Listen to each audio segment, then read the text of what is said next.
मनीषा जो मेरी भांजी थी डाणी लक्ष्मण से, वो किड्स प्ले स्कूल है सिंगानी के अंदर, वहाँ पार्ट टाइम जॉब करती थी।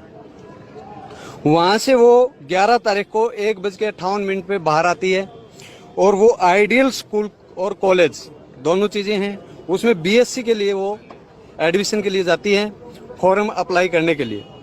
वहाँ लगभग ये बात घटना है 2:15 बजे की। उसके बाद उस लड़की का कोई अता पता नहीं।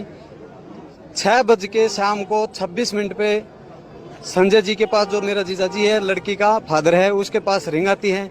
मात्र 10 सेकंड का फासला देके ही वापस रिंग करते हैं तो कोई उठा ही नहीं हुआ, रिंग स्विच ऑफ हो गया। उसके बाद जैसे ही संजय जी को पता चलता है कि बच्ची मुसीबत में है, वो बस पकड़ के लुवारू से सिंगानी आते हैं। लुवारू वो पार्ट टाइम जॉब करते हैं और वहाँ आने के बाद 112 पे कॉल करते हैं। 112 पे कॉल करते हैं। कॉल करने के बाद 112 आती है। वहाँ आइडियल स्कूल में जाते हैं। वहाँ जाने के बाद जब उनको बोला जाता है कि भैया आप सीसीटीवी दिखाओ, फुटेज दिखाओ, यहाँ लड़की आई है क्या, उन्होंने मना कर दिया, कोई लड़की आई नहीं है यहाँ और यहाँ स्टाफ भी नहीं है। दूसरी बात, उन्होंने सीसीटीवी कैमरे के दिखाने के लिए भी बिल्कुल साफ साफ मना कर दिया। और जो 112 में जो मुलाजिम थे, उन्होंने उनसे, कॉलेज वालों से हाथ मिला के और बात करके वापस आ गए। संजय जी को वापस सिंगानी गांव में छोड़ दिया जाता है और 112 से जो मुलाजिम थे वो कहते हैं कि आप थाने जाओ लुहारू, वहाँ FIR कराओ। संजय जी वहाँ से आते हैं, FIR के लिए जाते हैं, FIR नहीं होती। ये घटना 11 तारीख की है, जबकि FIR रात को 12 तारीख को 7:30 बजे शाम को FIR होती है हमारी। जब थाने जाते हैं तो वहाँ भी ऐसा व्यवहार होता है कि मैं शब्दों में शायद ही बयां कर सकूं। उन्होंने कहा कि आपकी लड़की कहीं पिकनिक मनाने गई होगी, किसी के साथ गई होगी, जबकि हमारी जो भांजी है वो पूरे गांव में और सब में ऐसी शरीफ लड़की थी, कोई ऐसा नहीं था। उसके बावजूद हमने वहाँ फ़ोन वगैरह करा के वो FIR लास्ट में लॉन्च करवाई।